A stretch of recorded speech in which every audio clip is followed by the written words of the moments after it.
Existe um país no mundo onde o governo tem mais dinheiro do que consegue gastar.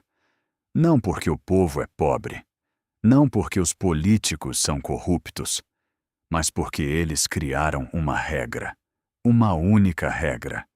E essa regra transformou petróleo, que dura décadas, em riqueza que vai durar para sempre. Hoje você vai entender essa regra, e vai entender porque nenhum outro país rico em petróleo conseguiu fazer o mesmo. Era 1969.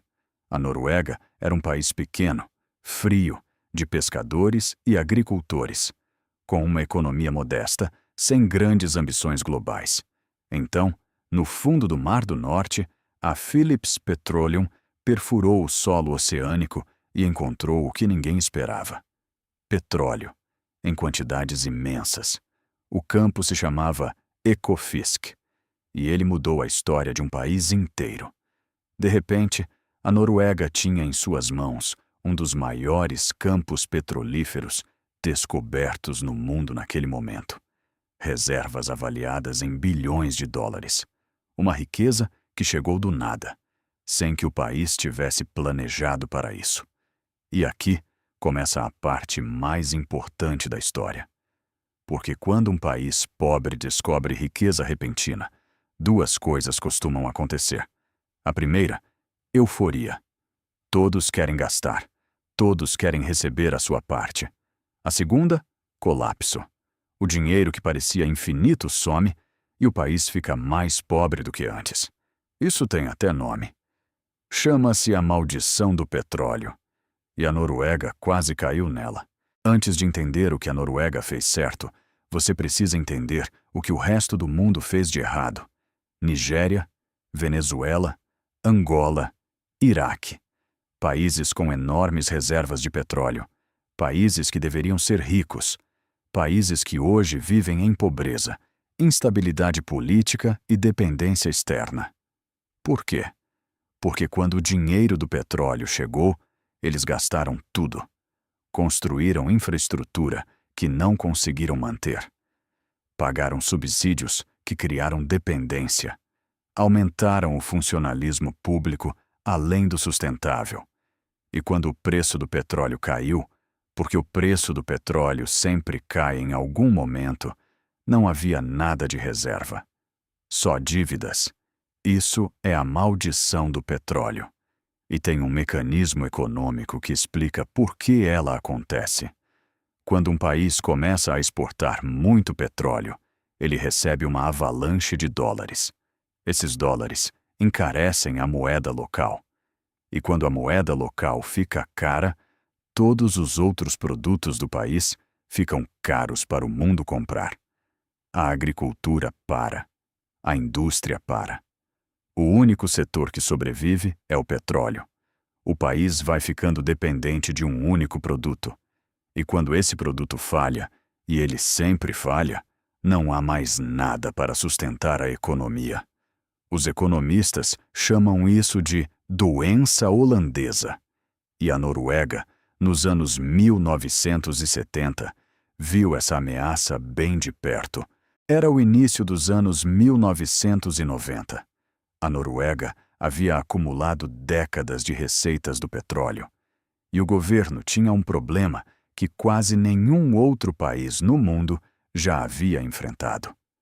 Quanto dinheiro gastar? E o que fazer com o restante?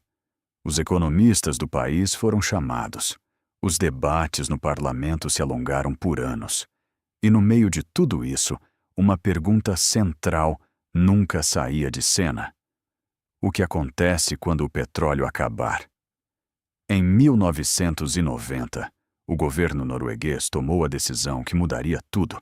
Criou o Fundo de Pensão Global do governo, oficialmente chamado de Statens Pensjonsfond Utland, ou simplesmente GPFG. O mundo conhece como o fundo soberano mais poderoso que já existiu.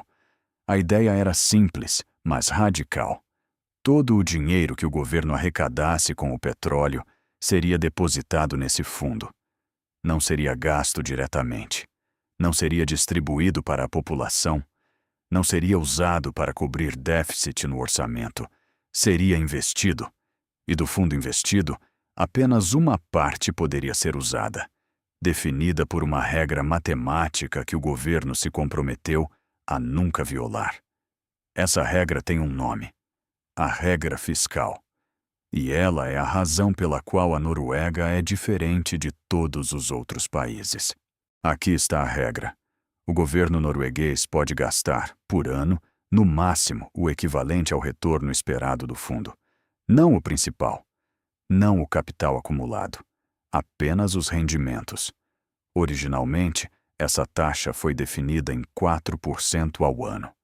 Em 2017, revisada para 3%, porque o fundo cresceu tanto que até 3% já era mais do que suficiente para cobrir o orçamento do governo.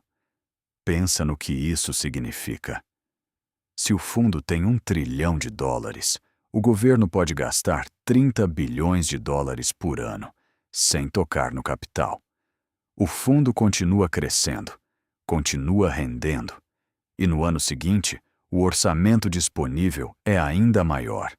O petróleo, que fisicamente vai acabar no fundo do mar, se transforma em um ativo financeiro que, se bem gerido, nunca se esgota. Isso é o que os economistas chamam de conversão de riqueza natural em riqueza financeira. E tem mais. A regra não é apenas um teto. Ela é uma disciplina constitucional. Qualquer governo, conservador, trabalhista, qualquer um, que queira gastar mais do que a regra permite, precisa enfrentar o parlamento, a imprensa e a opinião pública de um povo que entende o que está em jogo. Na prática, nenhum governo norueguês ousou violar essa regra de forma sistemática, porque a população não deixaria. E isso, talvez, seja a parte mais difícil de replicar. Mas onde exatamente o fundo aplica esse dinheiro? Aqui está o detalhe que a maioria das pessoas não conhece. O Fundo Soberano da Noruega não investe dentro da Noruega. Por regra, ele não pode.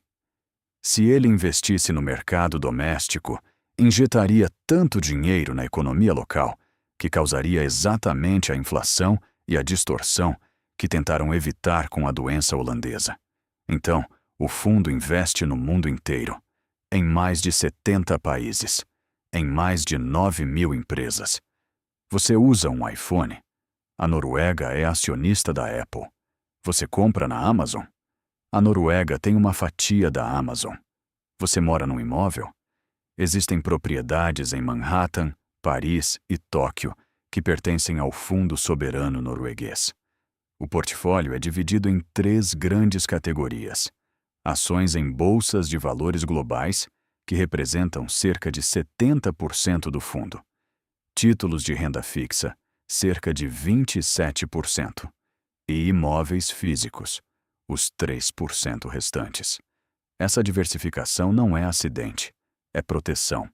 Quando o mercado de ações cai, os títulos sobem. Quando a economia global desacelera, os imóveis tendem a manter valor. O fundo está sempre crescendo, em qualquer cenário. E hoje, em 2024, o patrimônio acumulado ultrapassou US$ 1,6 trilhão. Para um país com apenas 5 milhões de habitantes, isso representa mais de US$ 300 mil por pessoa. Existe uma data que os geólogos noruegueses conhecem muito bem. Não é certa. Pode ser em 2050. Pode ser em 2070. Pode ser um pouco antes ou depois. Mas ela existe. É o dia em que os campos petrolíferos do Mar do Norte vão produzir a última gota de petróleo. A Noruega sabe que isso vai acontecer. E exatamente por isso, eles não precisam se preocupar com isso. Porque o Fundo Soberano foi construído para sobreviver ao petróleo. Enquanto os poços ainda produzem, parte da receita continua alimentando o fundo.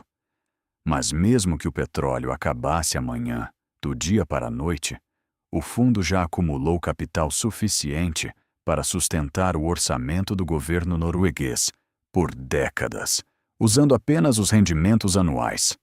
O país se desacoplou do recurso que o tornou rico. Pensa na beleza matemática disso. O petróleo é finito, mas o dinheiro do petróleo, investido corretamente, pode gerar rendimentos para sempre. É como transformar um recurso que queima em uma chama que nunca se apaga. E o mais impressionante, o fundo cresce mais rápido do que é gasto. Em alguns anos, os rendimentos são tão altos que o governo não consegue gastar tudo o que a regra permite, sem inflacionar a economia. O problema da Noruega hoje é quase o oposto do problema do Brasil. Se a estratégia é tão óbvia, por que ninguém mais conseguiu replicar? Essa é a pergunta que economistas fazem há décadas. E a resposta tem 3 partes. A primeira é política. Gastar dinheiro dá votos. Criar um fundo para o futuro não dá. Nenhum político quer explicar para o eleitor que o dinheiro do petróleo está sendo investido em ações da Apple em vez de construir estradas ou aumentar o salário mínimo. O horizonte eleitoral é de 4 anos. O horizonte do Fundo Soberano é de 100 anos. Esses 2 horizontes raramente convivem em paz. A segunda é institucional. A Noruega tinha, e tem, algo raro no mundo. Instituições que funcionam. Banco Central independente. Ministério das Finanças técnico e respeitado. Poder Judiciário que pune corrupção. Imprensa livre que fiscaliza o governo. Sem essas estruturas, qualquer fundo soberano vira um cofre de onde os governantes tiram dinheiro quando precisam. A terceira é cultural. Os noruegueses têm uma palavra, janteloven, que descreve uma filosofia coletiva de modéstia e responsabilidade compartilhada. Não existe tradição de ostentação pública. Existe tradição de pensar nas gerações futuras. Quando um governo tenta furar a regra fiscal, a população reage. Com protestos, com votos, com pressão constante. Essa pressão popular é, talvez, o ativo mais valioso que a Noruega possui. E esse ativo não pode ser exportado. Em 2007, o Brasil descobriu o pré-sal. Reservas gigantescas. Uma das maiores descobertas de petróleo da história recente. O Brasil tinha, naquele momento, uma escolha histórica. Poderia ter criado uma regra como a norueguesa. Poderia ter separado as receitas do petróleo em um fundo soberano robusto, investido no exterior, protegido por lei e por instituições. Poderia ter usado esses recursos para financiar educação, ciência e tecnologia, construindo uma economia que sobreviveria ao fim do petróleo. Em vez disso, o que aconteceu? O governo criou um modelo em que a Petrobras arcava com a maior parte dos custos de exploração, enquanto o Estado capturava a maior parte dos lucros. Em vez de investir, gastou, expandiu programas sociais, alguns necessários, mas sem a disciplina fiscal que garantiria sua sustentabilidade. O Fundo Social, criado para gerir parte das receitas do pré-sal, nunca recebeu aportes significativos. Ficou no papel. E quando o preço do petróleo caiu, em 2014, a realidade veio com força total. A Petrobras estava endividada. O governo estava com déficit crescente. E o dinheiro que deveria ter sido poupado para as gerações futuras tinha sido consumido no presente. Essa não é uma crítica a um governo específico. É um retrato de uma escolha civilizacional. E o Brasil, como tantos outros países ricos em recursos naturais, escolheu o presente.